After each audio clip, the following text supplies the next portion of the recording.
नमस्कार दोस्तों, आप सभी का स्वागत है मेरे YouTube channel travel Ankit Singh Thakur में। आशा है आप सभी स्वस्थ और बढ़िया होंगे। आज मैं आपको सुनाता हूँ भारत के प्रधानमंत्री और महान कवि रहे और सन 2015 को भारत रत्न से सम्मानित रहे श्री अटल बिहारी वाजपेयी जी की कहानी। तो आइए सुनते हैं श्री अटल बिहारी वाजपेयी जी की कहानी।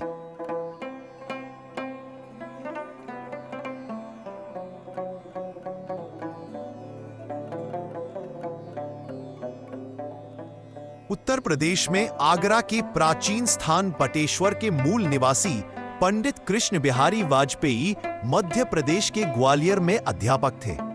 ग्वालियर में 25 दिसंबर 1924 को अटल जी का जन्म हुआ।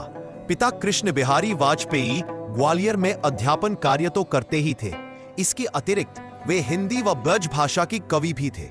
पुत्र में काव्य के गुण वंशानुगत परिपाटी से प्राप्त हुए। महात्मा रामचंद्र वीर द्वारा रचित अमर कृति विजय पताका पढ़कर अटल जी के जीवन की दिशा ही बदल गई। अटल जी की बीए की शिक्षा ग्वालियर के विक्टोरिया कॉलेज, वर्तमान में लक्ष्मीबाई कॉलेज से की। छात्र जीवन से वे राष्ट्रीय स्वयंसेवक संघ के स्वयंसेवक बने और तभी से राष्ट्रीय स्तर की वाद विवाद प्रतियोगिताओं में भाग लेते रहे।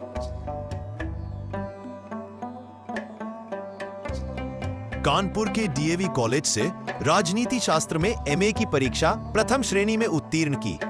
उसके बाद उन्होंने अपने पिताजी के साथ साथ कानपुर में ही एलएलबी की पढ़ाई भी प्रारंभ की, लेकिन उसे बीच में ही विराम देकर पूरी निष्ठा से संघ के कार्य में जुट गए। डॉक्टर श्यामा प्रसाद मुखर्जी और पंडित दीनदयाल उपाध्याय के निर्देशन में राजनीति का पाठ तो पढ़ा ही, साथ साथ पांचजन्य, राष्ट्रधर्म, दैनिक स्वदेश और वीर अर्जुन जैसे पत्र पत्रिकाओं के संपादन का कार्य भी कुशलता पूर्वक करते रहे।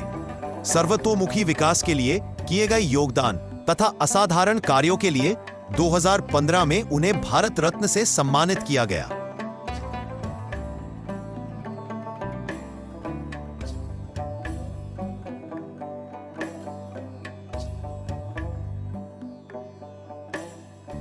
अटल जी भारतीय जनसंघ की स्थापना करने वालों में से एक थे और सन 1968 से 2173 तक वे उसके राष्ट्रीय अध्यक्ष भी रह चुके थे। सन 1952 में उन्होंने पहली बार लोकसभा चुनाव लड़ा, परंतु सफलता नहीं मिली, लेकिन उन्होंने हिम्मत नहीं हारी और सन 1957 में बलरामपुर, जिला गोंडा, उत्तर प्रदेश से जनसंघ के प्रत्याशी के रूप में विजयी होकर लोकसभा में पहुंचे। 1957 से 1977 तक जनता पार्टी की स्थापना तक वे 20 वर्ष तक लगातार जनसंघ के संसदीय दल के नेता रहे। मोरारजी देसाई की सरकार में सन 1977 से 1969 तक विदेश मंत्री रहे और विदेशों में भारत की छवि बनाई। 1980 में जनता पार्टी से असंतुष्ट होकर इन्होंने जनता पार्टी छोड़ दी और भारतीय जनता पार्टी की स्थापना में मदद की।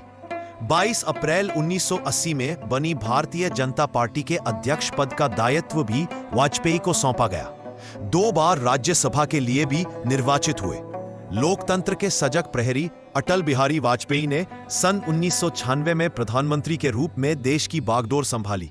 1998 को पुनः प्रधानमंत्री पद की शपथ ली और उनके नेतृत्व में 13 दलों की गठबंधन सरकार ने 5 वर्षों में देश के अंदर प्रगति के अनेक आयाम छुए।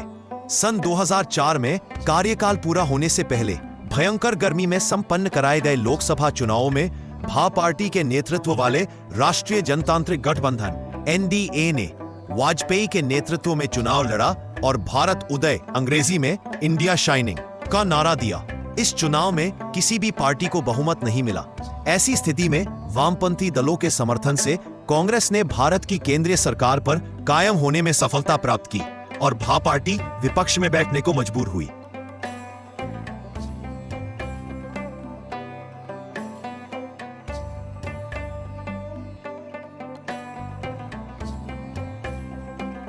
अटल सरकार ने 11 और 13 मई 1998 को पोखरण में 5 भूमिगत परमाणु परीक्षण विस्फोट करके भारत को परमाणु शक्ति संपन्न देश घोषित कर दिया। इस कदम से उन्होंने भारत को निर्विवाद रूप से विश्व मानचित्र पर एक सुदृढ़ वैश्विक शक्ति के रूप में स्थापित कर दिया। यह सब इतनी गोपनीयता से किया गया कि अति विकसित जासूसी उपग्रहों व तकनीक से संपन्न पश्चिमी देशों को इसकी भनक तक नहीं लगी। यही नहीं, इसके बाद पश्चिमी देशों द्वारा भारत पर अनेक प्रतिबंध लगाए गए, लेकिन वाजपेयी सरकार ने सबका दृढ़तापूर्वक सामना करते हुए आर्थिक विकास की ऊंचाइयों को छुआ।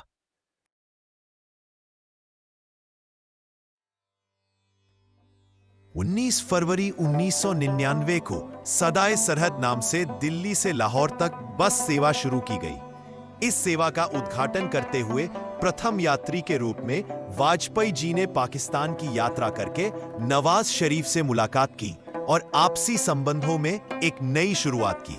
दरअसल ये किस्सा इसी दौरान सन 1999 का है। लाहौर पहुंचने पर उनका जोरदार स्वागत किया गया। वहां उनके भाषण के बाद एक पाकिस्तानी महिला पत्रकार ने पीएम अटल बिहारी वाजपेयी से सवाल पूछते हुए बड़ी चालाकी से कश्मीर मुद्दा उछाल दिया। महिला पत्रकार ने पीएम अटल बिहारी वाजपेयी से कहा, जनाब आप कुंवारे हैं, हम आपसे शादी करने के लिए तैयार हैं, लेकिन हमारी एक शर्त है कि आप हमें मुंह दिखाई में कश्मीर देंगे। महिला पत्रकार की बात पर अटल जी पहले तो हंसे और फिर उन्होंने ऐसा जवाब दिया, खुद पाकिस्तानियों ने भी नहीं सोचा होगा। उन्होंने कहा, मैं तैयार हूं, लेकिन मुझे दहेज में पूरा पाकिस्तान चाहिए। भारत के पूर्व पीएम के इस स्मार्ट जवाब पर वहां मौजूद सभी लोग ठहाके लगाकर हंस पड़े।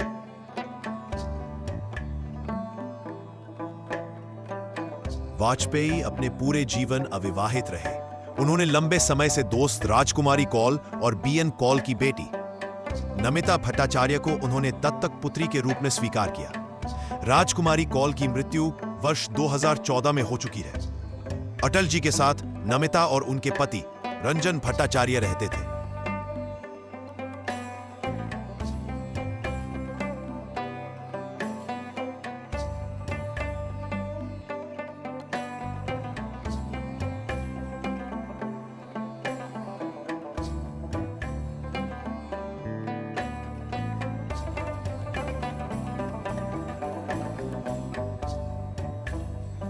अटल बिहारी वाजपेयी जी को 2009 में दिल का एक दौरा पड़ा था, जिसके बाद वह बोलने में असक्षम हो गए थे।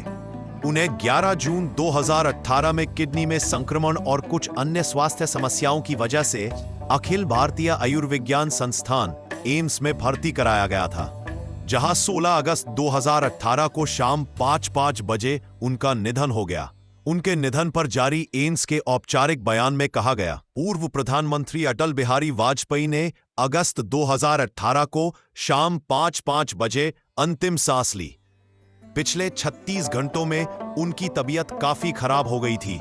हमने पूरी कोशिश की, पर आज उन्हें बचाया नहीं जा सका।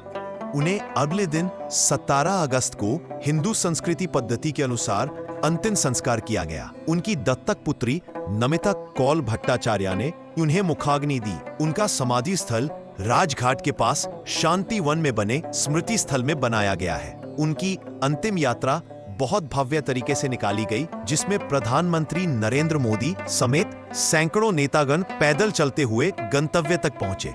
वाजपेयी के निधन पर भारत भर में 7 दिन के राजकीय शोक की घोषणा की गई। अमेरिका, चीन, बांग्लादेश, ब्रिटेन, नेपाल और जापान समेत विश्व के कई राष्ट्रों द्वारा उनके निधन पर दुख जताया गया।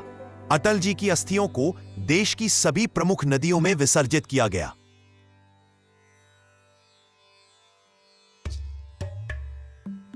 तो ये थी भारत के पूर्व प्रधानमंत्री रहे और 27 मार्च 2015 को भारत रत्न सम्मानित किए गए श्री अटल बिहारी वाजपेयी जी की कहानी। आपको ये कहानी कैसी लगी, कमेंट कर बताएं। और अगर आपको मेरी मेहनत अच्छी लगी तो मेरे चैनल को लाइक, शेयर, कमेंट और सब्सक्राइब जरूर करें।